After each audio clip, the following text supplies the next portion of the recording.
Well, hello everyone. Welcome. We are going to have a small little reading tonight, and it is a little late, but I wanted to read a little bit. Oop, there goes my flyer. Remember my flyer? This was my mindset reset that I did. It was my group therapy thing that I did years ago. Anyway, Power of Awareness by Neville Goddard. Let's just read a little bit. I just flipped it open. This is page 138. It says, determined imagination. Determined imagination. Imagination is one of the most powerful faculties we have. But are you focused? Are you determined when it comes to what you're imagining? We're imagining 24/7 because every thought we think has an image to it. What are we imagining? Do we have uncontrolled imagination or are we in control? Are we drifting in our imagination or are we the leader and the master of our imagination? Determined imagination, thinking from the end, is the beginning of all miracles.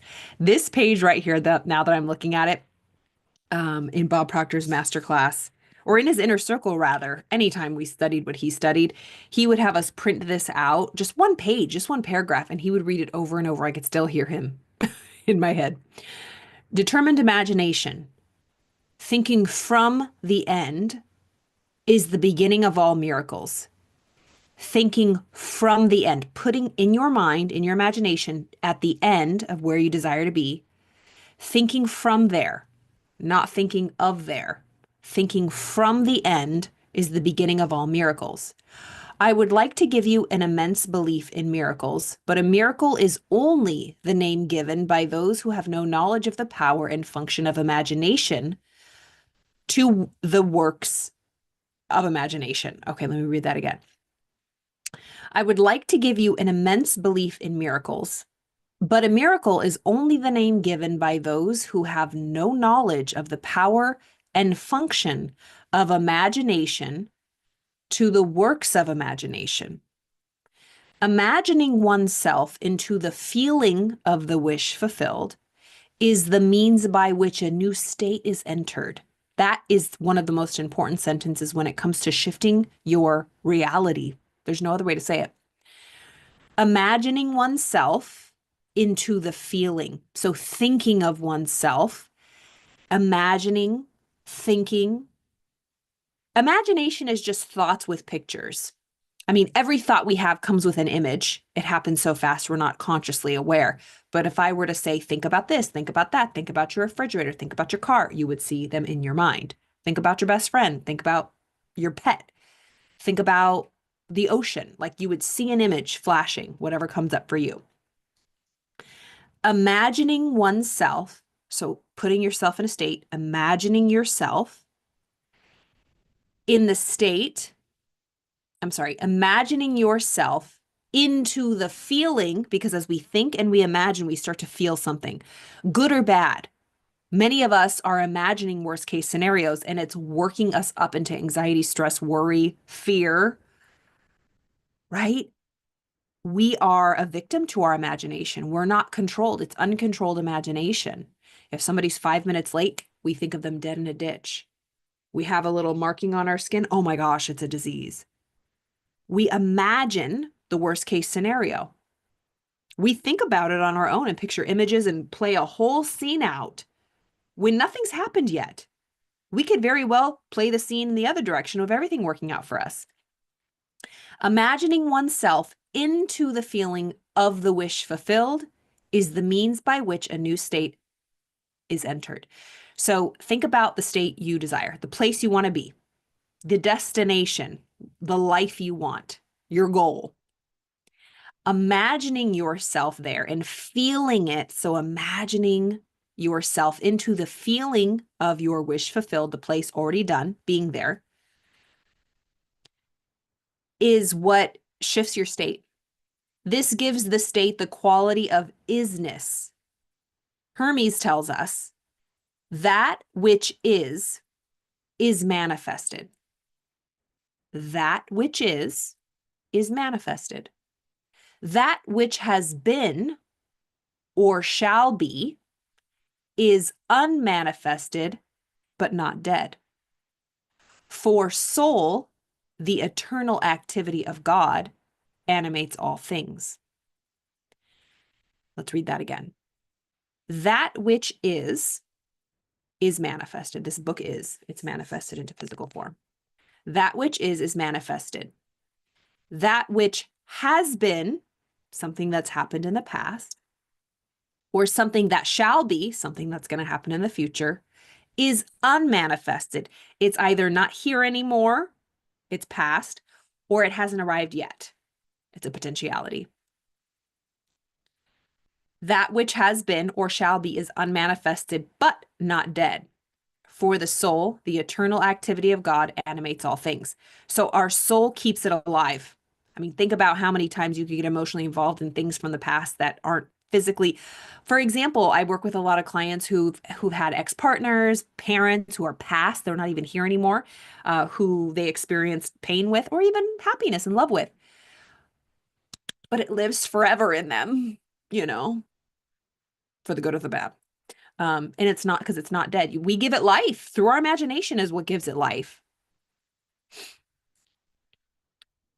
The future must become the present in the imagination of the one who would wisely and consciously create circumstances.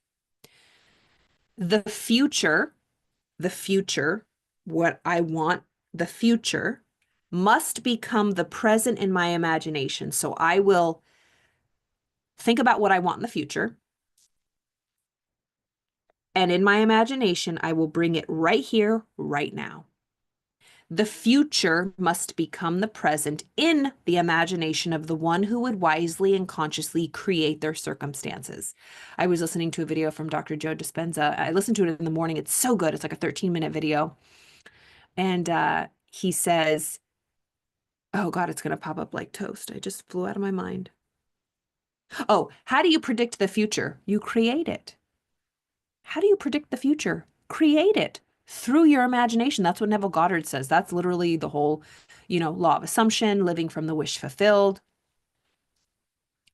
The future must become the present in the imagination of the one who would wisely and consciously create their circumstances. We must translate vision into being and into being, thinking of into thinking from. So let's stop thinking about what we want, and let's start thinking from what we want. We must translate vision into being, thinking of into thinking from. I've showed this visual before. This is what most of us do. One of my clients wanted a pool in their backyard, for a long time. She kept thinking of her pool. She kept thinking of her pool. She didn't have her pool. She was thinking of her pool, okay? Neville Goddard says, thinking of, we must translate. We must move from thinking of to thinking from. What does that look like? So in her mind, in her imagination, she has been thinking of her pool, but we must translate thinking of into thinking from. In her imagination, she's already in her pool. Of course, her pool is not there yet, but in her imagination, it is.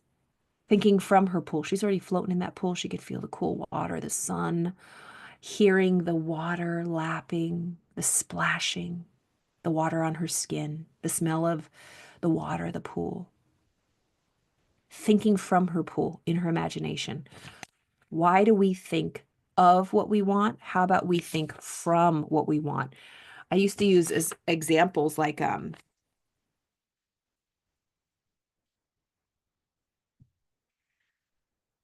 well, a lot of things, but like being a place. Say, for example, I'm in California and I want to be in Spain. I will think about a park there.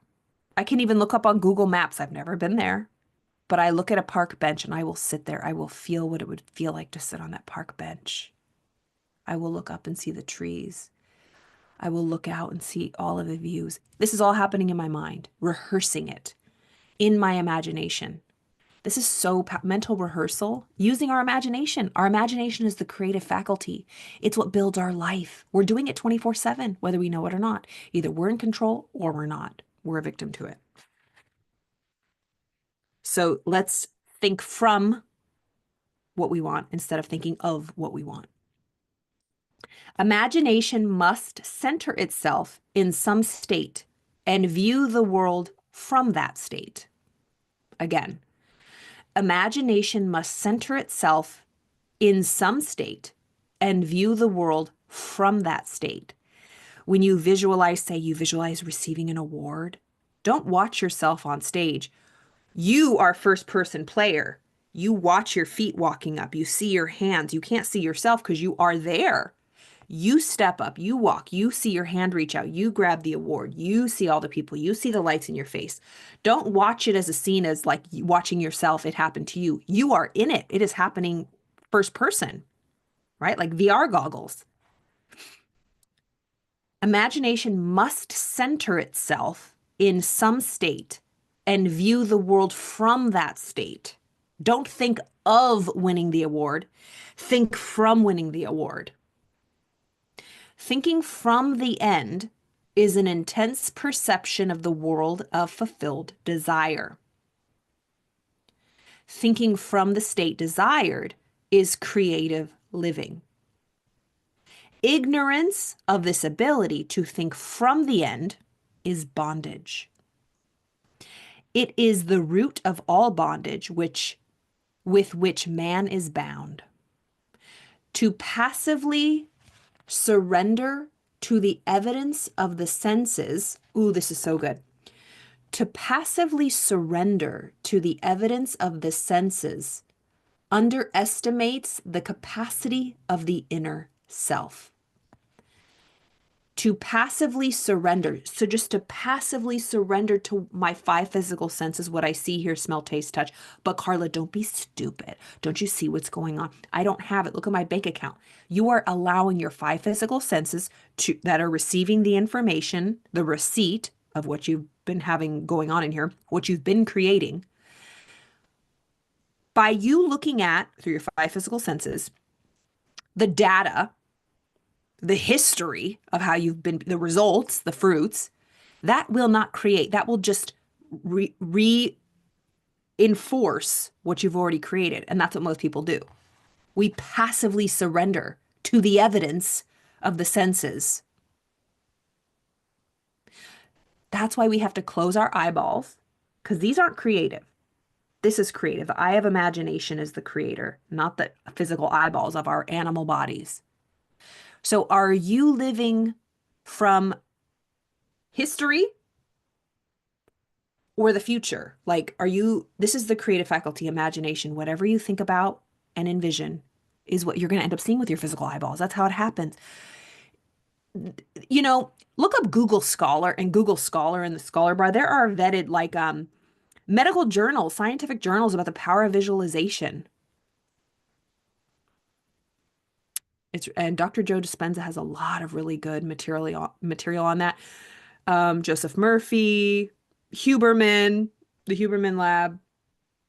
I know he's had some podcasts on that topic. The whole world of life. Oh, I'm sorry. I just totally skipped. So to passively surrender to the evidence of the senses underestimates the capacities of our inner self. So our outer self, our animal body with the five physical senses, if we allow that to be in control, we're screwed. We're just going to get same old. We have to go within to the inner self, to the inner eye, the eye of imagination.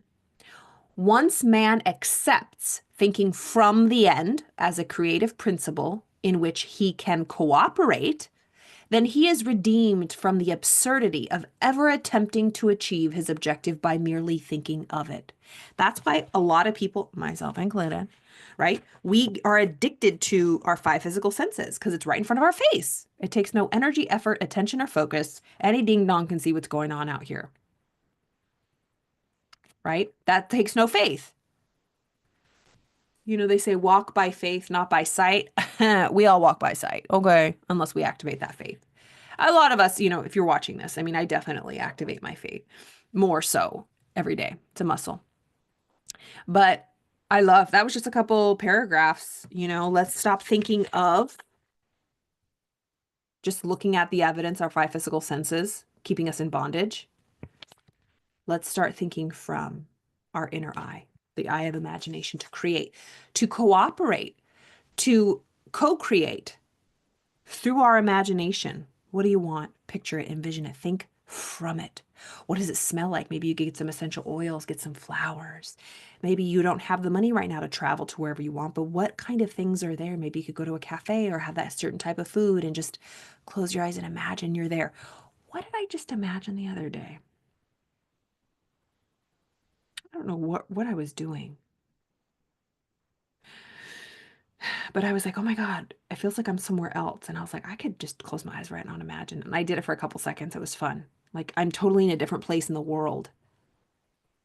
It's a trip, man, when you really like activate and practice using the muscle of your imagination that way. Like miracles happen. It's fantastic. I hope you enjoyed that. As always, I will answer any questions you have. Reach out. All of the information is in the description box below.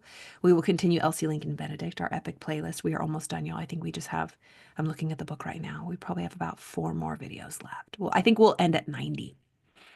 So if you've missed any of the previous lessons or any videos on my channel, enjoy. There is plenty there. Over 800 videos. I'm wild, y'all. But for the Elsie Lincoln Benedict book, How do you get anything you want, there's a playlist of over 80 videos. So if you've never read that book and you want to read it word by word together and have some lessons, and I teach a little bit, it's really fun. Little commentary. She uses great metaphors, and I'm looking forward to diving back in mañana. So hope you have a beautiful evening. Reach out, tell me what you think, and I will see you tomorrow.